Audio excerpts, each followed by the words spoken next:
Shalom saudara-saudara yang dikasihi oleh Tuhan. Kita bersyukur kepada Tuhan karena Tuhan selalu memelihara kehidupan kita. Dia melindungi, menyertai dan menyediakan apa yang kita butuhkan. Salam jumpa dalam program Tuhan adalah Gembalaku. Pemeliharaan Tuhan ada yang dapat kita sadari, namun ada juga yang kita tidak sadari. Hal yang kita sadari adalah hal-hal yang langsung kita alami, di mana Tuhan bekerja dalam segala sesuatu yang kita kerjakan. Namun ada hal yang kita tidak sadari, bahwa ternyata Tuhan juga bekerja di dalam diri orang lain, dan di dalam situasi dan di dalam kondisi. Ketika semua berlangsung baik-baik, kita tidak boleh berpikir bahwa semua itu terjadi secara alamiah. Karena kita tidak tahu bahwa Tuhan sedang memelihara kehidupan kita.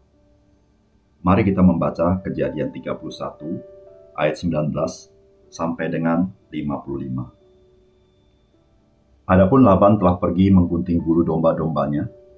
Ketika itulah Rahel mencuri terafim ayahnya. Dan Yakub mengakali Laban, orang Aram itu, dengan tidak memberitahukan kepadanya bahwa ia mau lari. Demikianlah ia lari dengan segala harta miliknya. Ia berangkat menyeberangi sungai Efrat dan berjalan menuju pegunungan Gilead. Ketika pada hari ketiga dikabarkan kepada Laban bahwa Yakub telah lari, dibawanyalah sanak saudaranya bersama-sama dikejarnya Yakub 7 hari perjalanan jauhnya. Lalu ia dapat menyusulnya di pegunungan Gilead. Pada waktu malam datanglah Allah dalam suatu mimpi kepada Laban, orang Aram itu, serta berfirman kepadanya, "Jagalah baik-baik, supaya engkau jangan mengatai Yakub dengan sepatah kata pun." Ketika Laban sampai kepada Yakub, Yakub telah memasang kemahnya di pegunungan. Juga Laban dengan sanak saudaranya telah memasang kemahnya di pegunungan Gilead. Berkatalah Laban kepada Yakub, "Apa yang kau perbuat ini? Maka engkau mengakali aku dan mengangkut anak-anakku perempuan sebagai tawanan. Mengapa engkau lari diam-diam dan mengakali aku? Mengapa engkau tidak memberitahu kepadaku supaya aku menghantarkan engkau dengan sukacita dan nyanyian dengan rebana dan kecapi? Lagi pula engkau tidak memberikan aku kesempatan untuk mencium cucu-cucuku laki-laki dan anak-anakku perempuan. Memang bodoh perbuatanmu itu. Aku ini berkuasa untuk berbuat jahat kepadamu, tetapi Allah ayahmu telah berfirman kepadaku tadi malam, jagalah baik-baik, jangan engkau mengata-ngatai Yakub dengan sepatah kata pun. Maka sekarang, kalau memang engkau harus pergi, semata-mata karena sangat rindu ke rumah ayahmu, mengapa engkau mencuri dewa-dewaku?"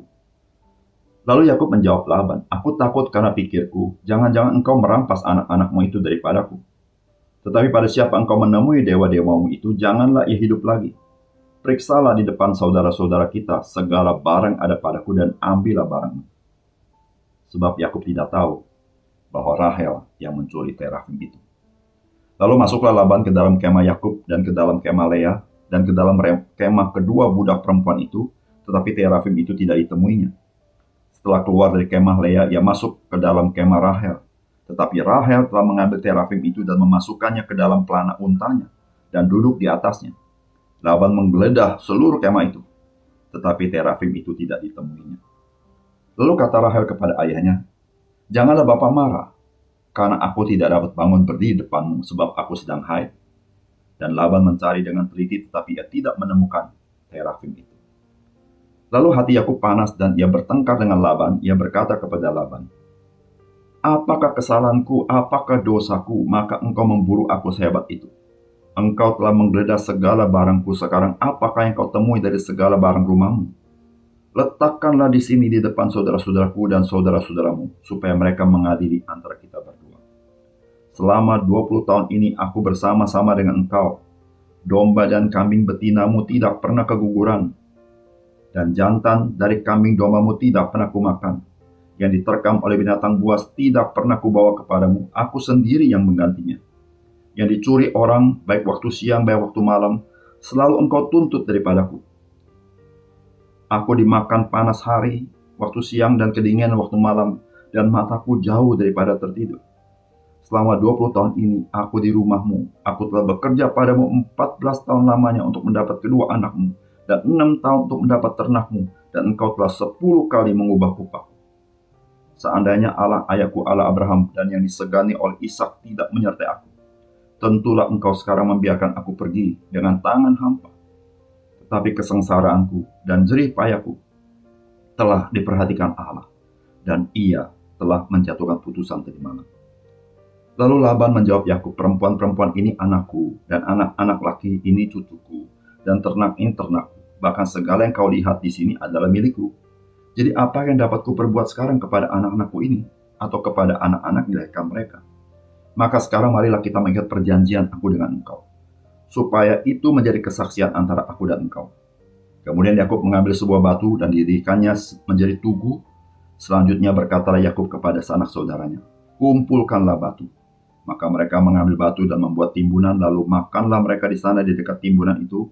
Laban menamai timbunan itu Yegar Sahaduta, tetapi Yakub menamainya Galed.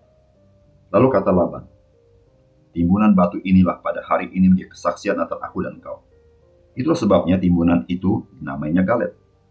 Dan juga Mispa, sebab katanya, Tuhan kiranya berjaga-jaga antara aku dan engkau apabila kita berjauhan. Jika engkau mengaibkan anak-anakku, dan jika engkau mengambil istri lain di samping anak-anakku itu, ingatlah, walaupun tidak ada orang dekat kita, Allah juga yang akan menjadi saksi antara aku dan engkau. Selanjutnya kata Laban kepada Yakub, inilah timbunan batu dan inilah tugu yang kudirikan antara aku dan engkau. Timbunan batu dan tugu inilah menjadi kesaksian bahwa aku tidak akan melewati timbunan batu ini, mendapatkan engkau, dan bahwa engkau pun tidak akan melewati timbunan batu dan tugu ini mendapatkan aku dengan berniat jahat. Allah Abraham dan Allah Nahor, Allah ayah mereka, kiranya menjadi hakim antara kita. Lalu Yakub bersumpah demi yang disegani oleh Ishak ayahnya. Dan Yakub mempersembahkan korban sembelihan di gunung itu. Ia mengundang makan sanak saudaranya. Lalu mereka makan serta bermalam di gunung itu. Keesokan harinya, pagi-pagi Laban mencium cucu-cucunya dan anak-anaknya serta memberkati mereka. Kemudian pulanglah Laban kembali ke tempat tinggalnya. Saudara yang dikasihi oleh Tuhan, perginya Yakub dan keluarga dilakukan tanpa memberitahukan kepada Laban. Dan tentu Laban tidak rela dengan kepergian Yakub. Selain Yakub membawa semua anak-anak dan cucu-cucu serta hartanya, juga bagi Laban penting sekali Yakub di rumahnya, karena kehadiran Yakub membawa keuntungan kepadanya. Apakah pesan firman Tuhan bagi kita? Pertama-tama, dari firman Tuhan ini kita belajar bahwa Tuhan, Dia adalah Tuhan yang mengintervensi untuk melindungi kita. Kita tahu bahwa Laban dan keluarga bukanlah orang-orang yang percaya. Mereka masih memegang terafim.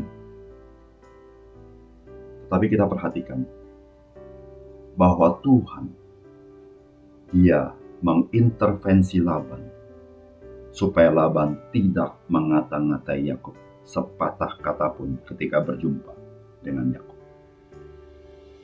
Yakub tidak tahu apa yang Tuhan kerjakan kepada Laban, dan dia baru tahu ketika Laban berkata-kata kepada Yakub. Saudara yang dikasihi Tuhan, sebagai orang percaya kita percaya bahwa Tuhan Dia bekerja dalam kehidupan kita sebagai orang percaya. Namun satu hal yang perlu kita tahu, Tuhan bukan saja bekerja dalam hidup kita dan memberkati apa yang kita kerjakan, tapi Tuhan juga mengintervensi orang lain yang ada kaitannya dengan kita, mengintervensi situasi dan kondisi yang ada kaitannya dengan kita, supaya Dia melindungi kita dan memelihara kehidupan kita. Sehingga apapun yang terjadi dalam hidup kita, tidak ada yang tanpa seizin Tuhan. Saudara, kita patut bersyukur. Tanpa kita sadari, Dia berjaga-jaga untuk kehidupan kita. Oleh karena itu kita bersyukur kepada Tuhan. Dia Tuhan yang setia, Tuhan yang tidak pernah meninggalkan kita. Yang kedua, saudara, firman Tuhan hari ini mengajar kepada kita bahwa hidup menjadi berkat bagi orang lain tidak selalu mendapatkan apresiasi. Saudara, apakah Laban mengapresiasi Yakub?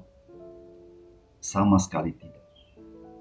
Laban tetap sebagai Laban yang ingin mendapat keuntungan daripada Yakub. Bahkan apa yang Yakub dapatkan dengan jerih lelahnya, Laban tetap berkata, itu adalah milikku. Saudara-saudara, tidak ada janji Tuhan yang mengatakan jikalau engkau menjadi berkat bagi orang lain, maka engkau akan mendapatkan apresiasi. Tidak selalu mendapat apresiasi.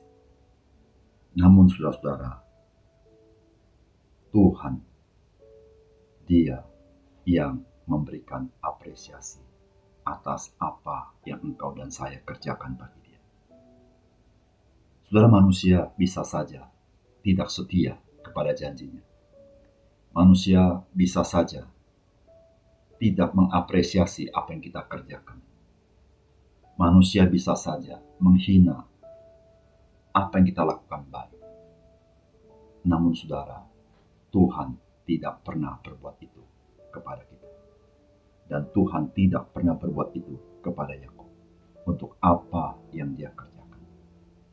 Oleh karena itu, marilah kita tetap bersemangat untuk jadi berkat bagi orang lain. Bukan berharap kepada apresiasi orang lain, tapi kita melakukan karena kita sebagai orang yang sudah diberkati oleh Tuhan. Dan kita patut menjadi berkat bagi orang lain. Yang ketiga, saudara, firman Tuhan hari ini memberitahukan kepada kita bahwa Tuhan mengenal ketulusan dan kesungguhan hati kita. Saudara-saudara, Yakub melakukan pekerjaannya di rumah Laban di dalam kesungguhan dan ketulusan. Itulah yang Yakub katakan, selama 20 tahun ini aku bersama-sama dengan engkau.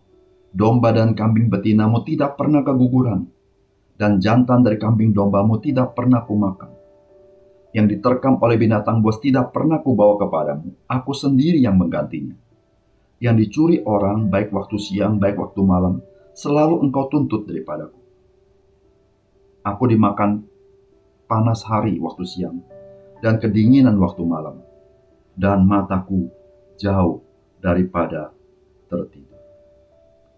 Saudara, perhatikan bagaimana ketulusan dan kesungguhan Yakub di dalam bekerja bagi Laban.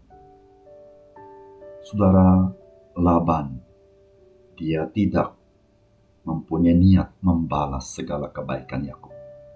Namun Tuhan, dialah yang membalas ketulusan dan kesungguhan Yakub di dalam memberkati kehidupan Laban. Saudara, Yakub menjadi seorang yang kaya raya, diberkati oleh Tuhan untuk apa yang dia kerjakan.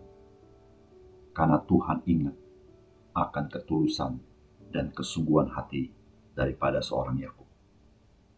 Saudara-saudara yang kasih dalam Tuhan, marilah kita mengerjakan segala sesuatu tidak dengan setengah hati. Marilah kita melakukan segala sesuatu tidak dengan kelicikan, sehingga kita mempunyai niat, mempunyai keegoisan, ataupun kita mencari keuntungan semata-mata bagi diri kita sendiri. Tapi marilah kita lakukan segala sesuatu dengan tulus, dengan sungguh-sungguh, karena kita tahu yang kita lakukan adalah bagi kemuliaan Tuhan. Dan kita tahu Tuhan yang tahu ketulusan kita dan kesungguhan kita. Tuhan yang menyediakan berkat bagi kehidupan kita. Mari kita berdoa. Bapa kami di surga, terima kasih untuk kebenaran firman-Mu yang mengajar kepada kami bahwa Tuhan, tanpa setahu kami, Engkau pun bekerja bagi kehidupan kami. Engkau pun melindungi kami, menjaga kami. Sehingga ya Tuhan, dalam tiap hari kehidupan kami, baik lancar atau tidak lancar, kami bersyukur kepadamu. Karena tidak ada sesuatu yang terjadi hidup kami yang tanpa seizin Tuhan. Dan kami berterima kasih kepadamu Tuhan. Meskipun orang-orang tidak mengapresiasi apa yang baik yang kami kerjakan bagi mereka. Namun Tuhan tidak pernah lupa akan apa yang kami kerjakan di dalam ketulusan dan kesungguhan. Engkaulah yang menyediakan berkat bagi kami. Ajar kami, ya Tuhan, tidak menjadi orang egois, hanya mencari kepentingan diri kami sendiri. Tapi kami juga selalu ingin menjadi berkat bagi orang lain. Karena kami tahu, ya Tuhan, apa yang kami kerjakan adalah bagi kemuliaan nama Tuhan. Terima kasih untuk firman. Dalam nama Tuhan Yesus kami berdoa. Amin.